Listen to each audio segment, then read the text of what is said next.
بعد میں دوبارہ اس علاقے میں گئی تھی، ہر وہ جگہ دیکھی جہاں سے گزری تھی، مگر میرا پاؤچ نہیں تھا۔ اس میں میری ایک رنگ تھی، پیسے تھے اور شادی کی چابیاں بھی۔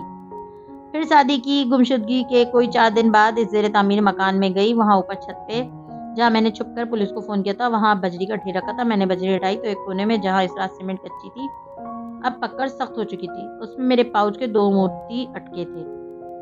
تکیہ بیگم کی آنکھوں میں اچھمبا گھرا، مطلب میں نے وہیں رکھا ہوگا پاؤچ، سیمنٹ کچی تھی، وہ اس سے چپک گیا۔ بعد میں کسی نے اسے کھینچ کر اتارا تو موتی اندر ہی اٹکے رہ گئے۔ یہ پولیس کا کام نہیں ہو سکتا، کسی مزدور نے کیا ہوگا، اور پھر اس جگہ بجلی ڈال دی۔ پاؤچ میں میرے پیسے تھے، ہیرے کی انگوٹھی تھی، وہ کی چین تھی۔ پھر میں اس گھر کے ٹھیکیدار سے ملی، اسے بتایا کہ میں ایک وکیل ہوں اور ادھر میرا پرس گرا تھا۔ میں نے کہا 10,000 تو دیں تو پرس واپس لا دوں گا، میں نے دے دیے۔ پھر ذکیہ بیگم دھیان سے سن رہی تھی۔ 3 دن بعد میں دوبارہ گئی تو اس نے کہا کسی مزدور نے اٹھایا تھا پرس اور اس نے مجھے وہ واپس کر دیا۔ اندر پیسے اور انگوٹھی ویسی ہی رکھی تھی، مگر شادی کی چین نہیں تھی۔ مگر وہ کہاں گیا مجھے نہیں پتا، مگر کیا فرق پڑتا ہے امی، جب شادی نہیں رہا تو کیا فائدہ کسی دوسری چیز کا۔ وہ گھٹنوں میں سر دیے کتنی دیر تک روتی رہی، بالآخر اس نے چہرہ اٹھایا، آنسو پوچھے۔ کچھ دن میں چلوں گی ان سے ملنے، مگر ابھی نہیں، مجھے سنبھلنے میں کچھ وقت لگے گا۔ مگر ذکیہ بیگم جانتی تھی کہ چونکہ اس نے اپنے دل کا بوجھ ہلکا کر دیا ہے تو اب وہ جلد سنبھل جائے گی۔ وہ افسوس سے دیکھی گئی، نہ وہ بہادر تھی نہ بزدل، وہ ایک ماں تھی۔ میرے ہونے کی خود کوئی توجہ کر، مجھ کو لگنے لگا ہے کہ بے سود ہوں۔ رات انیکسی پہ گہری ہو رہی تھی، رمضان کے 22 بتیاں روشن تھیں۔ بڑے ابا لاؤنج میں ویل چیئر پہ بیٹھے تھے اور صداقت ان کے پیر کے ناخن کاٹ رہا تھا۔ تبھی دروازہ کھلا تو ابا نے گردن موڑ کر دیکھا، زمر اندر داخل ہو رہی تھی، فارس پیچھے تھا۔ دونوں کے چہروں پہ ایک ہم آہنگ سا اطمینان دکھ رہا تھا۔ نیاز بیگ کو گرفتار ہوئے 2 گھنٹے ہی تو ہوئے تھے۔ میں اپنے پرائیویٹ نمبر سے لوکل چینلز کو کال کرنے جا رہا ہوں، صبح تک شیزا ملک کیس کے ملزم کے پکڑے جانے کی خبر عام ہوگی۔ اے ایس پی کو اتنی شہرت اور ہائپ ملے گی کہ پھر وہ نیاز بیگ کو باہر نہیں آنے دے گا۔ اوکے، زمر نے سر ہلا دیا اور بڑے ابا نے صرف دور سے دیکھا کہ وہ دونوں سرگوشی میں بات کر رہے تھے۔ کوئی اطمینان سا تھا جو ان کے رگوں پہ میں اترتا گیا۔ صداقت فوراً سے اٹھا، استری کے سٹینڈ سے فارس کی شرٹ اٹھا لایا۔ فارس بھائی، یہ جل گئی شرٹ سامنے کی، شرمندگی سے سر بھی کھجایا۔ زمر نے چوک پر شرٹ کو دیکھا، اس کی تیوری چڑھی، ذرا تھمی، فوراً سے فارس کو دیکھا۔ یہ ابھی صداقت کو ڈانٹے تو صحیح، میں اس کو وہ بلیک میل والی پریس کر دوں پھر۔ فارس نے بس ایک نظر اس شرٹ کو دیکھا اور سیڑھیوں کی طرف بڑھ گیا۔ زمر کے لب ذرا کھل گئے، قدرے تعجب سے اس نے فارس کو جاتے دیکھا۔ اس نے کچھ بھی نہیں کہا۔ صداقت نے بہت تسلی آمیز انداز میں ہاتھ جوڑے، پچھلے ہفتے بھی ایک جلائی تھی، تب بھی کچھ نہیں کہا تھا۔ زمر کھول کر اس کی طرف مڑی۔ اگلے 10 منٹ تک صداقت نے سر جھکا کر اس کی صلاحاتیں سنی، جن میں مسلسل صداقت آپ کا دھیان کہاں ہوتا ہے، آپ یہ اور آپ وہ کی تکرار تھی، اور اوپر چڑھتے فارس نے سر جھٹکا تھا۔ ملازم آپ ہے اور شوہر تم ہو، یہ عورت کبھی نہیں سیدھی ہوتی۔ چند منٹ بعد زمر کے کمرے کی بتی بجھی تھی اور وہ بیڈ پہ لیٹی تھی۔ فارس کمرے میں نہیں تھا، کھلی آنکھوں سے چھت کو دیکھتے اس کے سامنے ایک منظر فلم کی طرح چل رہا تھا، 4 سال پہلے۔ آفس میں بیٹھی زمر اور سامنے بیٹھے بصیرت صاحب، وہ اس سے پوچھ رہے تھے فارس قاضی کو گاڑی سے پولیس نے وہ رسی ریکور کی ہے جس کے ذریعے وارث قاضی کا گلا گھوٹا کیا تھا۔ جی، فارس آیا تھا میرے پاس، اس نے کہا کہ اسے سیٹ اپ کیا گیا ہے۔ وہ فائل پہ لکھتے ہوئے کہہ رہی تھی، زمر صاحبہ، یہ فارس کیسا آدمی ہے؟ مطلب کہ ایک ایوریج مجرم تو ایسے ثبوت کار میں چھوڑ سکتا ہے، ہم روز ایسے DCO کیسز دیکھتے ہیں، مگر ایک کرمنلی اسمارٹ آدمی ایسا نہیں کر سکتا۔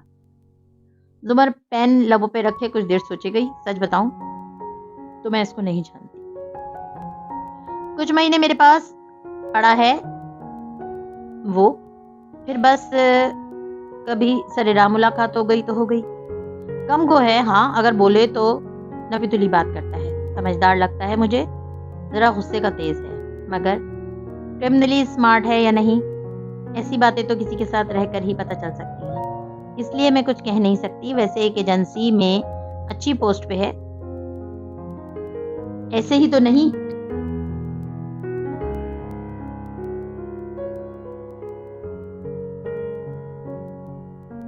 ایسے ہی تو نہیں گیا ہوگا نا؟ میڈم، ایجنسیز میں تو ہر طرح کے لوگ ہوتے ہیں، فزیکل فٹنس بھی میٹر کرتی ہے، شخصیت بھی میٹر کرتی ہے، سب بہترین اسمارٹ نہیں ہوتے۔ یہ زمر اور زرتاشا کو گولی لگنے سے پہلے کی گفتگو تھی جو آج رات ویسے ہی اس کی سماعتوں میں گونجنے لگی۔ میں 1 مہینے اس کے ساتھ رہ رہی ہوں، شادی کو کھوئے 1 مہینہ ہو گیا، اور یہ، اس نے گردن موڑ کر ٹیرس کی طرف دیکھا جہاں وہ بیٹھا تھا۔ اس نے مجھے مایوس نہیں کیا، کتنی احتیاط سے ہر شے کی، ایک ایک چیز کا خیال رکھا۔ تو پھر یہ اپنے بھائی کو مار کر ثبوت گاڑی میں کیوں چھوڑے گا؟ پہلے تو تم اس کو نہیں جانتی تھی، مگر اب جاننے لگی ہو تو کیا ہے جو تمہیں کھٹکنے لگا ہے زمر؟ وہ سوچے گئی۔ فارس اور زمر کے کمرے اور ندرت اور حنین کے کمرے کا ٹیرس مشترکہ تھا۔ وہاں ایک کین کا صوفہ بچھا تھا، فارس اس پہ بیٹھا تھا اور پاؤں لمبے کر کے ریلنگ پہ رکھے تھے۔ سامنے ہاشم کے کمرے کی بالکنی پہ نگاہیں جمائے وہ کچھ سوچے جا رہا تھا۔ آپ ادھر کیوں بیٹھے ہیں؟ اتنا ساتھ آ کر بیٹھی تو وہ چوکا پہ ٹیک لگائے رکھے، بس گردن موڑ کر اسے دیکھا، موبائل ہاتھ میں لیے، کھلے بالوں میں ہیئر بینڈ لگائے ساتھ آ بیٹھی تھی۔ یوں ہی پپو نے کمرے سے نکال دیا؟ انہوں نے آنکھیں اس پہ جمائے سنجیدگی سے پوچھا۔ فارس نے اف کہہ کر چہرہ واپس سامنے کر لیا۔ یہ ہاں والا اف تھا یا میری ذاتیات میں مداخلت نہ کرو والا اف تھا؟ کچھ ایسا نہیں ہے، وہ سو رہی ہے، مجھے نیند نہیں آ رہی۔ مجھے بھی نہیں آ رہی۔ اس نے ایک مایوس نگاہ سیل فون پہ ڈالی۔ ہاشم کو کتنی دیر ہوئی ٹیکسٹ کیا تھا مگر کوئی جواب نہیں۔ سامنے اس کے کمرے کی بتی بھی بجھی تھی، گھر نہیں تھا شاید، اور گھٹنے ملائے ٹیک لگائے پیچھے ہو کر بیٹھی رہی۔ سادی اس وقت کیا کر رہا ہوگا ہنین؟ دور آسمان کو دیکھ رہا تھا، چہرے سے تھکا تھکا لگتا تھا۔ ہنین کی آنکھوں میں اداسی آ گئی، اس نے اپنا سر فارس کے کندھوں پہ رکھ لیا۔ میں یہ نہیں سوچنا چاہتی، میرا دل گھٹتا ہے، وہ کہیں کسی جگہ محبوس ہوں گے اور ان کے مجرم آزاد گھوم رہے ہیں۔ فارس نے گردن دائیں بائیں ہلائی۔ اب ان میں سے کوئی آزاد نہیں گھومے گا جب تک میں زندہ ہوں۔ نہیں، مجھے نہیں آتا اب کسی بات پہ یقین۔ اس نے بازو ہنا کے کندھوں کے گرد حمائل کر کے اس کے بال تھپکے اور نگاہیں دور آسمان پہ جمائے کہنے لگا، ہنا، کیا ہم لوگ تمہارے لیے کچھ نہیں ہیں؟ کیا شادی کے جانے سے تم ہم اس سے بھی الگ تھلگ رہا کرو گی؟ وہ شرمندہ ہو گئی۔ ایسی بات نہیں ہے، پھر تم زمر سے ایسے بات کیوں کرتی ہو؟ I really hate her۔ خفگی سے کسر کو دیکھتی وہ کہہ رہی تھی، تم اس سے نفرت نہیں کرتی، تم اس سے ناراض ہو۔ حنین ناراضی سے منہ میں کچھ بڑبڑائی۔ تم سارا وقت کمرے میں کیوں بند رہتی ہو؟ ہمارے ساتھ کیوں نہیں آتی؟ وہ نرمی سے پوچھ رہا تھا۔ میں ایک ناکام انسان ہوں، میرے اندر بہت سارا شر ہے، میں جب بھی کسی چیز میں ہاتھ ڈالوں گی اسے بگاڑ دوں گی، مگر تم وہ تو کر سکتی ہو جو زمر نے تمہیں کہا ہے، یہ انتقام اور انصاف کا واحد طریقہ ہے۔ میں ان کے حکم کے غلام نہیں ہوں آپ کی طرح۔ اس نے خفگی سے فارس کے کندھے سے سر ہٹایا اور آگے ہو کر بیٹھی۔ بھائی کہتا تھا انتقام کے لیے چوٹیا بن کر کام کرنا پڑتا ہے، ایک فیملی بن کر، ایسے نہیں کہ وہ جب چاہیں مجھے آرڈر دے کر چلی جائیں، میری فیلنگز کا خیال رکھے بغیر۔ وہ کون ہوتی ہے مجھے آرڈر کرنے والی؟ وہ چند لمحے خاموشی سے اسے دیکھتا رہا۔ تمہارے بھائی نے تمہیں یہ نہیں بتایا کہ چوٹیوں کی ایک ملکہ بھی ہوتی ہے؟ ایک ثانیے کو ساری فضا ساکن ہو گئی۔ حنین بالکل ٹھہر گئی، وہ گردن تلے اب بازو کو تکیہ بنائے نیم دراز پرسکون سا اسے دیکھ رہا تھا۔ ایک پل کو ہنا کا دل نرم موم ہونے لگا، پھر اس نے گردن اڑائی۔ سامنے ہاشم کے کمرے کی بتی جلی تھی۔ وہ میری ملکہ نہیں ہو سکتی، کبھی بھی نہیں، آپ مانے ان کا حکم۔ تمہیں لگتا ہے میں اس کے حکم پہ چلتا ہوں؟ کیا میں دیکھ نہیں رہی آپ وہی کر رہے ہیں جو وہ حکم دے کر چلی جاتی ہیں؟ وہ ہلکا سا ہنس دیا۔ ہنا کو اس کا ہنسنا اچھا لگا، کتنے عرصے بعد اس نے فارس کو ہنستے دیکھا تھا۔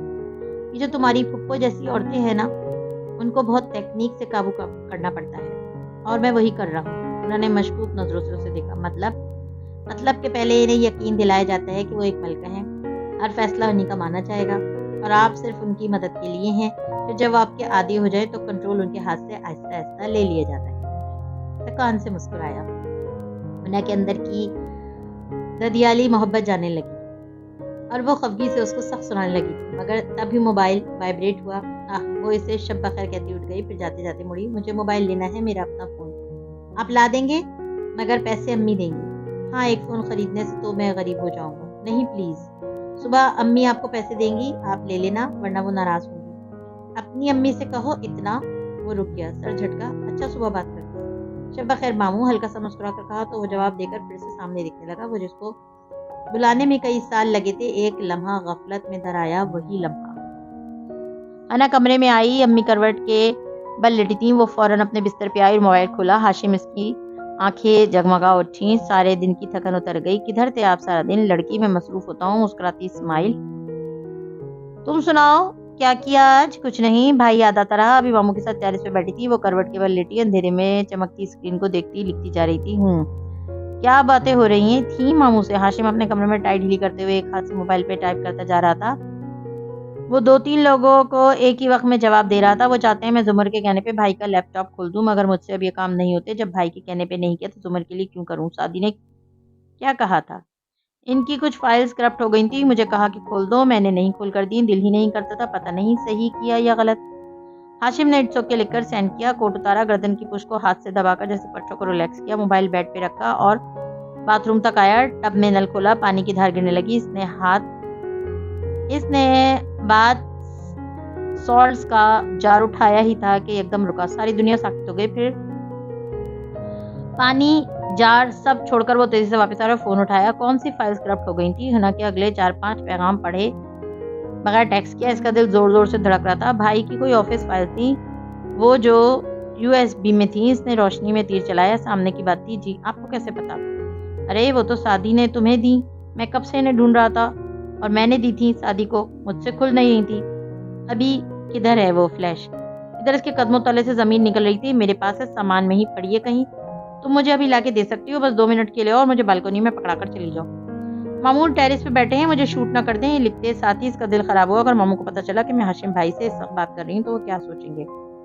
اچھا، ہاشم رکا، مجھے وہ کل ہی چاہیے، صبح دے جاؤ گی فلیش؟ اوکے۔ تم نے اسے کھول کر دیکھا، فائلز ریکور کی یا نہیں؟ نہیں، میں نے ہاتھ ہی نہیں لگایا، صبح لا دوں گی۔ وہ لکھتی جا رہی تھی جب ہنین کسی سے بات کر رہی تھی۔ امی نے اس طرف کروٹ لی، موبائل کی روشنی دیکھی تو اسے پکارا۔ ہنین کا سانس رک گیا۔ وہ گیم کھیل رہی ہوں، ساتھ ہی جلدی جلدی مجھے جانا ہے، بائے لکھ کر وائی فائی آف کیا۔ یہ ٹائم ہے فون استعمال کرنے کا، رکھو اور سو جاؤ، سحری کے لیے پھر اٹھتے موت پڑتی ہے تم سب کو۔ اب نہ دیکھوں میں تمہارے ہاتھ میں موبائل۔ سختی سے اسے ڈپٹا تو وہ جلدی جلدی سارے میسج مٹاتی، فون بجا کر چت لیٹ گئی، آنکھیں زور سے مچلی۔ اگلی صبح آفس جانے سے پہلے ہاشم سوٹ میں ملبوس مکمل تیار اپنی بالکنی کی سیڑھیاں اتر کر انیکسی تک آیا، تسلی کر لی کہ فارس کی کار نہیں کھڑی، اور دروازہ کھٹکھٹایا۔ صداقت نے کھولا تو اندر کا منظر بھی کھلتا چلا گیا۔ زمر پرس میں کاغذ اڑستی تیاری کرتی دروازے کی طرف آ رہی تھی، پیچھے ندرت میز سے برتن اٹھا رہی تھی۔ بڑے ابا بھی سامنے بیٹھے نظر آئے، اسے دیکھ کر سب رک گئے۔ وہ حشاش بشاش سا مسکرایا۔ گڈ مارننگ، صبح صبح آپ کو تنگ کیا؟ ہنین کے پاس میری ایک فلیش تھی، وہ لینے آیا تھا۔ ندرت نے اسے اندر بلایا، وہ خود ہنا کو بلانے اوپر گئیں۔ کون سی فلیش؟ زمر نے اچنبھے سے اسے دیکھا۔ میں نے ساتھی کو کچھ فائل دی تھی کھولنے کے لیے، مجھ سے کھل نہیں تھی، اس نے کہا کھول دے گا، مگر وہ کرپٹ ہو گئی تھی شاید۔ تبھی ہنین اوپر سے آتی دکھائی دی، نیند والا چہرہ جس پہ 2 چیٹے مارے تھے، آنکھوں میں اسے دیکھ کر نارماہٹ آ گئی۔ ہاشم بھائی، ہنین بچے میری فائلز دی تھی، سعدی نے تمہیں؟ کنکھیوں سے دیکھا۔ زمر آنکھیں سکیڑ کر اس کو دیکھ رہی تھی۔ جی میں لاتی ہوں۔ وہ بیسمنٹ کی طرف جانے لگی، مگر زمر نے اشارہ کیا کہ ضرورت تھا میں، پھر ہاشم کی طرف مڑی۔ کیا کلر تھا اس فلیش ڈرائیو کا؟ سوری، ہاشم نے ناسمجھی سے اسے دیکھا۔ مطلب کس رنگ کا کور تھا اس USB کا؟ ہنا کیسے ڈھونڈے گی اتنی ساری فلیش ڈرائیو میں اگر اسے کلر ہی پتا نہ ہو تو؟ بڑے رسان سے بتایا۔ ہاشم کا دل چاہا زمر کی گردن مروڑ دے، مگر اس کے کچھ کہنے سے پہلے ہی ہنا بول اٹھی۔ وہ بلیک کلر کی ہے پپو، مجھے پتا ہے وہ کون سی ہے، میں بھی لاتی ہوں۔ ساتھ ہی خفگی سے زمر کو دیکھا جو ایک دم کلس کر رہ گئی تھی۔ وہ ہنین کو روکنا چاہتی تھی، مگر ہنین اگلے ہی منٹ ایک سیاہ USB لے آئی اور اسے ہاشم کی طرف بڑھایا۔ یہ لیں۔ ہاشم مسکرا کر شکریہ کہتے زمر پہ جتاتی نظر ڈال کے باہر نکل گیا۔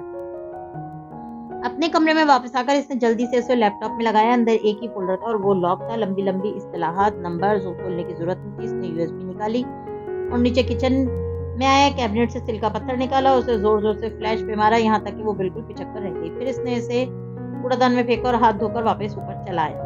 بالآخر ہر ثبوت مٹ گیا تھا۔ اب آج سے ایک نئے دن کا آغاز ہوگا۔ معصوم لڑکی، اسے اس لڑکی سے ہمدردی ہوئی۔ سزا کے طور پہ ہم کو ملا قفس جالب، بہت تھا شوق ہمیں آشیاں بنانے۔ ان سب سے دور ہسپتال کے اس کمرے کی ساری بتیاں روشن تھیں۔ وہ بیڈ پہ لیٹا تھا اور میری اس کے بازوؤں کی سٹریپ کھول رہی تھی۔ مجھے دہرانے کی ضرورت نہیں ہے، مگر تم جانتے ہو اگر تم باتھ روم سے 5 منٹ کے اندر نہ نکلے تو مجھے باہر کھڑے گارڈ کو بلانا پڑے گا۔ وہ اٹھ کر بیٹھا، پاؤں زمین پہ اتارے۔ تکلیف ہوئی، آنکھیں کرب سے بیچی۔ میری نے سہارا دینے کو اس کے شانے سے تھامنا چاہا اسے۔ اس نے جھٹکے سے بازو چھڑایا اور آگے بڑھ گیا۔ لڑکاتے قدموں سے چلتا وہ باتھ روم تک آیا۔ دیوار کا سہارا لیتے وہ درد سے لب بیچتا سینک تک آیا۔ بیسن کو دونوں ہاتھوں سے تھامے اس نے چہرہ اٹھا کر آئینے میں دیکھا۔ ہونٹوں کا زخم بھر چکا تھا، چہرے کے نیل رنگ بدل چکے تھے، مگر گال اور پیشانی کا زخم ویسا ہی تھا۔ گردن کی چوٹیں کم نظر آ رہی تھی. میں نے کبھی ایسے مارا تھا تمہیں نوشیروہ جو تم نے میرے ساتھ یہ کیا؟ نل کھولا اور پانی دونوں ہاتھوں میں بھر کر چہرے پہ انڈیلا. وہ لڑکی جس کے منگیتر نے تمہیں یونیورسٹی میں پیٹا تھا, کبھی اس کو تو پلٹ کر مارنے کی ہمت نہیں ہوئی تمہیں. یہ انتقام نہیں تھا نوشیروہ, یہ حسد تھا. سرخ آنکھوں سے آئینے میں دیکھتے وہ بڑبڑایا. میں بھی کچھ نہیں بولا. اب میں بھی کچھ نہیں بھولا ہوں. تم سے میں ہر ایک بات کا حساب لوں گا. چہرے سے پانی کی بوندیں ٹپک رہی تھی اور وہ سوچ رہا تھا ان دنوں میں وہ سارا دن سوچتا ہی رہتا تھا. ان دنوں میں آج کل وہ بس ایک دفعہ میں یہاں سے نکل جاؤں. ایک نظر اپنی زخمی ٹانگ پہ ڈالی, دوسری پیٹ پہ جہاں شرٹ کے اندر پٹی بندھی تھی. یہ دونوں زخم ہر روز بہتر ہو رہے تھے.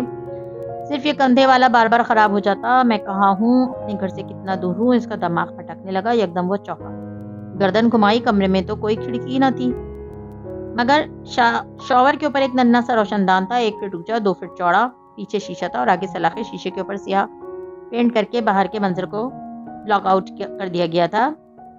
ویسے بھی اس روشن دان سے آدمی کا کیا بازو بھی نہ گزر سکتا نہ کھل سکتا تھا. اس لیے روز اس کو دیکھ کر وہ مایوس ہو جاتا تھا. مگر آج بہتر ہوتی صحت نے ذہنی حالت بھی بہتر کر دی تھی. سعدی نے ادھر ادھر نظر دوڑائی. صابن, شیمپو, ٹشو پر اس کے علاوہ کچھ نہ تھا اس باتھ روم میں. مگر اس نے زندگی سے یہ سیکھا تھا کچھ نہ ہو تب بھی کچھ نہ کچھ تو ضرور ہوتا ہے. وہ تولیے کے سٹینڈ تک آیا, تولیہ اتارا اور اسٹیل کا راڈ باہر کو کھینچا. ذرا سا زور اور راڈ ہاتھ میں آ گیا. اب وہ شاور تک آیا, گردن اٹھا کر اونچی جانچی. اتنی اونچی نہیں تھی چھت. سلیپر سے پیر نکالے اور ایک ہاتھ سے شاور کی نلی پکڑ کر اس نے نچلے نل پہ پیر رکھا. زخم گویا ادھڑنے لگے. درد سے دانت سختی سے جمائے کر راہ روکی اوپر چڑھا. دوسرا پیر گرم پانی کے نل پہ رکھا اور ہاتھ لمبا کیا. راڈ روشن دان کی سلاخوں کو چھونے لگا. سلاخوں کے پیچھے شیشے کا پٹ بند تھا اور اس کے کنڈے میں تالا سا لگا تھا. تالا نہیں توڑ سکتا تھا وہ, مگر پوری طاقت سے اس نے راڈ کا سرا شیشے میں مارا. 1 2 3 دروازہ زور زور سے دھڑایا جانے لگا. میری کی غصے سے بھری آواز, پھر گارڈز کی دہاڑ. وہ کچھ سوچے سمجھے بغیر بار بار راڈ شیشے پہ مار رہا تھا. کندھے کا زخم ادھڑنے لگا تھا. وہ درد بڑھ گیا تھا. وہ مزید ضربے لگاتا گیا. قوت پوری نہ لگا سکنے کے باعث ضرب زور کی نہ لگتی اور شیشہ بے اثر رہتا. کندھے سے خون رسنے لگا اور تبھی شیشے میں چھناکا ہوا. درمیان سے سوراخ. سعدی نے راڈ پھینکا. ایک ہاتھ دیوار پہ رکھے, دوسرے سے کانچ کے ٹکڑے نکالے. ذرا سا روزن بنا. دروازے کا لاک ٹوٹا. 2 آدمی اندر داخل ہوئے. وہ غصے میں سے گالیاں دے رہے تھے. سعدی نے ایک نظر باہر چلچلاتی دھوپ کے منظر پہ ڈالی. وہ عمارت کی غالباً سب سے اوپر کی منزل تھی, اس لیے یہاں سے گویا پورا شہر نظر آتا تھا. مگر اس کا دل ڈوبنے لگا. آنکھوں میں وحشت اور حیرت اتر آئی. نیچے ایک گارڈ نے وہی راڈ اس کی ران کے زخم پہ مارا. اس کے منہ سے دبی دبی سی چیخ نکلی. وہ گرنے لگا. تبھی دوسرے نے کھینچ کر اسے نیچے اتارا. ہاتھ میں کانچ لگنے سے خون بہہ رہا تھا اور کندھے سے خون ہنوس رس رہا. وہ لہیم شہیم سے گارڈ اسے گھسیٹتے ہوئے واپس لائے اور بیڈ پہ پٹکا. پھر سے اس کے بازو باندھنے لگے اور اس دوران وہ بستر پہ گرا, درد سے کراتے ہوئے اونچا اونچا پوچھ رہا تھا, میں کہاں ہوں؟ یہ کون سا شہر ہے؟ کوئی مجھے کچھ بتاتا کیوں نہیں؟ درد کی شدت سے اس کی آنکھیں بند ہو رہی تھی. میری نے ان گارڈز کو ڈاکٹر کو لانے بھیج دیا اور خود اس کے سرانے آ کھڑی ہوئی. میں نے کہا تھا تمہیں کہ دیر مت لگانا, سختی سے وہ بولی تھی. سعدی نے گیلی آنکھیں کھول کر اسے دیکھا. یہ کون سا شہر ہے؟ یہ میرا شہر نہیں ہے, مجھے پتا ہے. یہ پوچھو کہ یہ کون سا ہوں. اس کے الفاظ پہ سعدی ذوالفقار یوسف خان کا پورا وجود سن ہو گیا. یک یک وہ میری کو دیکھے گا. بھاگنے کی کوشش بیکار ہے سعدی, کیونکہ یہ انڈیا ہے اور یہاں تم بغیر پاسپورٹ کے لائے گئے ہو. جس دن تم اس قید سے نکلو گے تم ایک پاکستانی جاسوس کی طرح انڈیا کی گلیوں میں یوں ہی چھپتے پھرو گے, اور وہ جلد یا بدیر تمہیں ڈھونڈ کر. خیر مجھے بتانے کی ضرورت نہیں کہ بھارت میں غیر قانونی طور پہ آئے ہوئے پاکستانی, وہ بھی نیسکام کا سائنسدان ہو, اس کے ساتھ کیا ہو سکتا ہے. اس لیے دوبارہ یہ کوشش مت کرنا. یہ قید بھارتیوں کی قید سے بہتر ہے, رشتی سے کہتی. وہ واپس کاؤچ پہ جا بیٹھی اور سعدی بالکل سنسا رہ گیا. تم سے پہلے وہ جو ایک شخص یہاں تخت نشین تھا, اس کو بھی اپنے خدا ہونے پر اتنا ہی یقین تھا. ہاشم کے آفس کے اندر ماحول میں وہی تناؤ تھا جو سعدی یوسف کے ذکر پہ جاتا تھا. ہاشم کی کرسی خالی تھی, کوٹ اس پر ٹکا تھا اور خود وہ آستین موڑے ادھر ادھر ٹہل رہا تھا. میز کے سامنے کرسی پہ شیرو بیٹھا ہاتھوں میں ڈیکور بال گھما رہا تھا. خاور قریب میں ہاتھ باندھے کھڑا رہا تھا. زیادہ بڑا مسئلہ نہیں ہے، نیاز بیگ نے اے ایس پی کی کزن کے ساتھ زیادتی کی ہے، اے ایس پی اس کو چھوڑنے پہ راضی نہیں ہوں گے اور وہ اسے بلیک میل کر رہا ہے کہ وہ سعدی کے خاندان کو ساری حقیقت بتا دے گا۔ ہاشم ٹہلتے ٹہلتے رکا، غصے سے خاور کو دیکھا۔ سارے شہر میں ایک یہی کرائے کا آدمی ملا تھا جو تمہیں جو اے ایس پی کا دشمن نکلے۔ اے ایس پی نے پیش کیا تھا سر، اس رات وقت کم تھا، اسے نہیں معلوم تھا کہ وہ اس کی کزن کا مجرم نکلے گا۔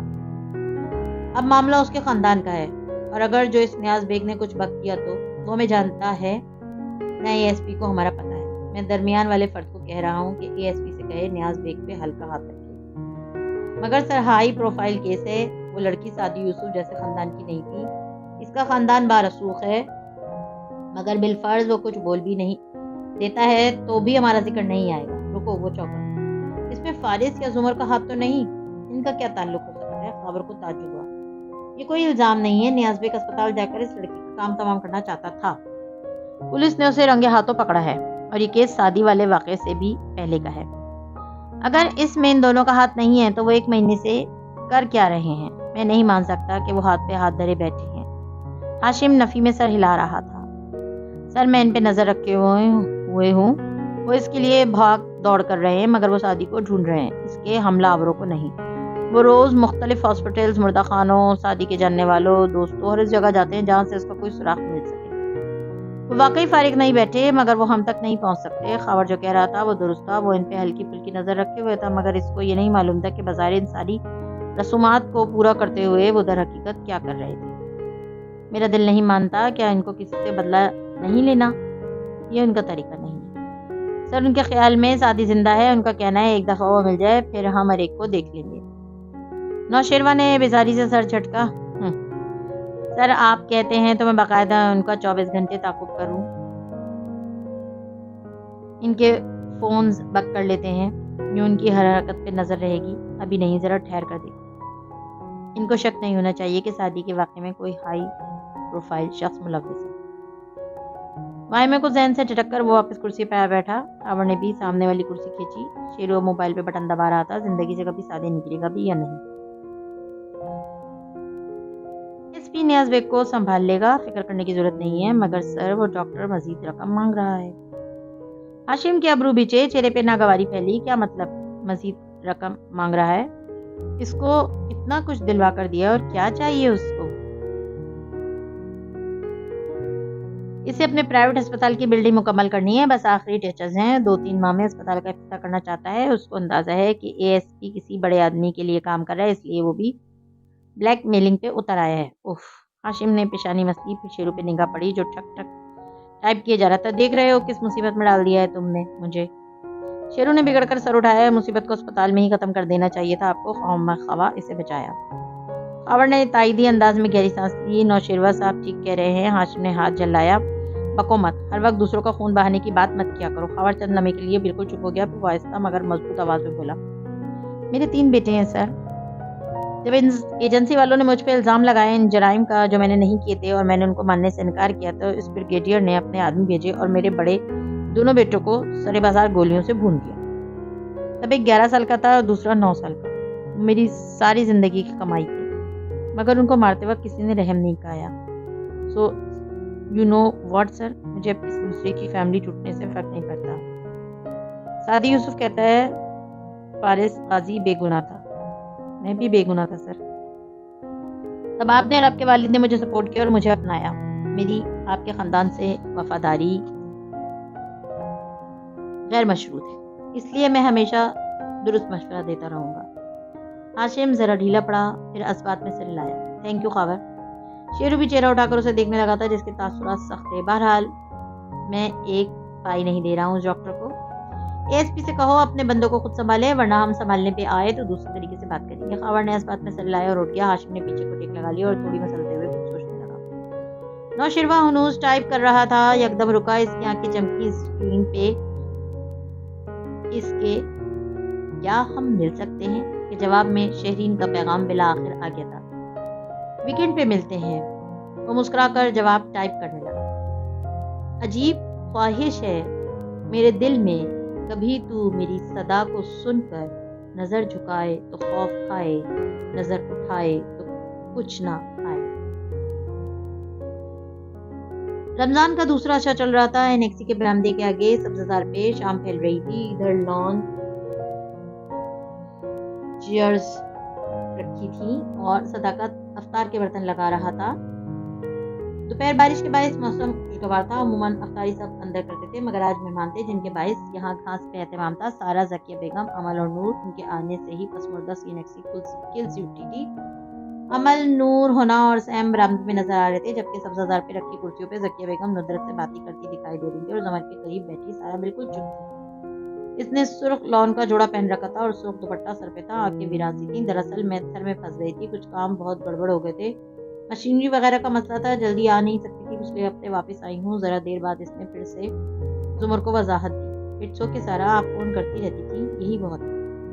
تبھی زمر نے دیکھا کہ ہاشم چلا آ رہا ہے، سارا کی اس طرف خوش تھی، اس نے نہیں دیکھا، وہ غالباً ابھی آفس سے لوٹتا، سارا کو دیکھتے ہی ادھر آ گیا۔ گڈ ایوننگ لیڈیز، مسکرا کر مخاطب کیا تو سارا ایک دم چک کر مڑی۔ ہاشم پیچھے کھڑا تھا، ذکیہ بیگم فوراً اٹھی، وہ ان سے اپنا تعارف کروا رہا تھا۔ سارا کی رنگت زد پڑتی گئی، پیشانی کی رگیں ابھرنے لگی۔ آئے ہاشم بیٹھے، ندرت نے اسے کرسی پیش کی، میں رکوں گا نہیں۔ ڈاکٹر سارا کو دیکھا تو چلا آیا، بہت عرصے سے آپ سے اور آپ کے بچوں سے ملاقات نہیں ہوئی تھی، کیسی ہیں آپ؟ سارا بمشکل کھڑی ہو پائی، نظریں ہاشم کے چہرے پہ جا رکی تو اندر کوئی جوار بھاٹا سا پھوٹنے لگا۔ بارش کی پنکھے سے جھولتی لاش پورچ میں گرا سادی سرخ پانی میں ٹھیک ہوں۔ وہ سامنے آ بیٹھا تو سارا واپس بیٹھی، ساتھ ہی پرس میں ہاتھ ڈالا، اندر ایک ننھا سا چاقو رکھا تھا۔ بچے کہاں ہیں آپ کے؟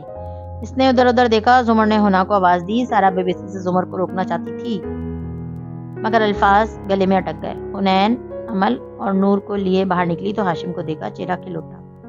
السلام علیکم، حنین نے مسکرا کر سلام کیا، اس نے بھی اتنے ہی مسکرا کر وعلیکم السلام کہا۔ نگاہیں ملی تو ان میں کوئی راز چھپانے کی ایکسائٹمنٹ تھی۔ اب ہنا کے پاس اس کا ذاتی سیل تھا جو فارس اگلے دن لے آیا تھا، اس پہ پاسورڈ لگا تھا اور اب اسے ہاشم کے پیغامات مٹانے کی ضرورت نہ پڑتی، روز ہی بات ہو جاتی تھی۔ اتنے پیارے بچے ہیں آپ کے۔ اس نے ہاتھ بڑھایا تو امل اور نور شرماتی مسکراتی اسمارٹ اور ہینڈسم بندے کے قریب آئیں۔ سارا نے پرس کے اندر چاقو پہ گرفت مضبوط کی، اس کا تنفس تیز ہو رہا تھا، سرخ ہوتی آنکھیں ہاشم پہ جمی تھی، وہ باری باری ان بچیوں کو پیار کر رہا تھا، ان سے اسکول اور پڑھائی کا پوچھ رہا تھا۔ تبھی ذکیہ بیگم نے اس کی دلی کیفیت سے اکثر بے خبر ندرت سے پوچھا، سادی کا کچھ پتہ چلا؟ سارا کی نگاہیں ہاشم پہ جمی رہیں، اس نے امل کا نرم چھوٹا ہاتھ تھام رکھا تھا اور مسکرا کر اس کی بات سن رہا تھا، ذاتی کے ذکر پہ اسے جو تک نہیں لیں گی۔ سارا نے چاقو چھوڑ دیا، پرس پرے پھینک دیا، پھر چہرہ ندرت کی طرف موڑا۔ اللہ غارت کرے لوگوں کو جنہوں نے سادی کے ساتھ یہ کیا، اس کو گولیاں ماری، اس کو مارا، پھر اسپتال سے غائب کر دیا۔ امل کچھ بولے جا رہی تھی اور ہاشم مسلسل مسکراتے ہوئے اس کو سن رہا تھا۔ اسے اب بھی کوئی فرق نہیں پڑتا تھا۔ ندرت آپا، آپ دیکھنا اس شخص نے جو آپ کے بچے کے ساتھ کیا، اللہ اس کی اپنی اولاد کو بھی ایسے ہی تڑپا تڑپا کر مارے گا۔ اس کی اپنی آنکھوں کے سامنے تو اسے پتہ چلے گا کہ کسی کے بچے کا خون بہانا کتنا دردناک ہوتا ہے۔ اور سارا کو نکیوں سے نظر آیا تھا کہ ہاشم کاردار کے چہرے کی رنگت ایک دم متغیر ہوئی تھی، مسکراہٹ پھیکی پڑی۔ ایسے نہیں کہتے سارا، بچے سب کے سانجھے ہوتے، ذکیہ بیگم نے ٹوکا تھا۔ ہاشم امل کی بات ختم ہوتے ہی بمشکل چہرے کو نارمل رکھے اٹھ گیا۔ اچھا لگا آپ لوگوں سے مل کر۔ ایک برہم سی نگاہ سارا پہ ڈال کر جو ذکیہ بیگم کی طرف متوجہ تھی، وہ زمر سے نہ روکنے پہ معذرت کرتا آگے بڑھ گیا۔ خاموش بیٹھی حنین کا دل بجھ گیا، سارا بہتر نظر آ رہی تھی، جیسے دل کی کوئی بھڑاس نکلی تھی۔ گھر آتے ہی ہاشم نے موبائل پہ ایک نمبر ملایا۔ ہاں فرید، ایسا کرو، اورنگزیب کاردار کے نام کی مسجد اور مدرسے میں عید تک افطاری میری طرف سے بھجوا دیا کرو، پورے اہتمام سے بھجوانا، میری بیٹی کے نام سے۔ ہاں صدقے کے طور پہ نہیں، بیمار نہیں ہے، ویسے ہی کال بند کر کے اسے کافی سکون ملا۔ یہ ٹھیک ہے، ایسے سارے کھاتے کلیئر رہتے ہیں، کاروبار بھی چلاؤ اور اللہ کو بھی خوش رکھو۔ گڈ۔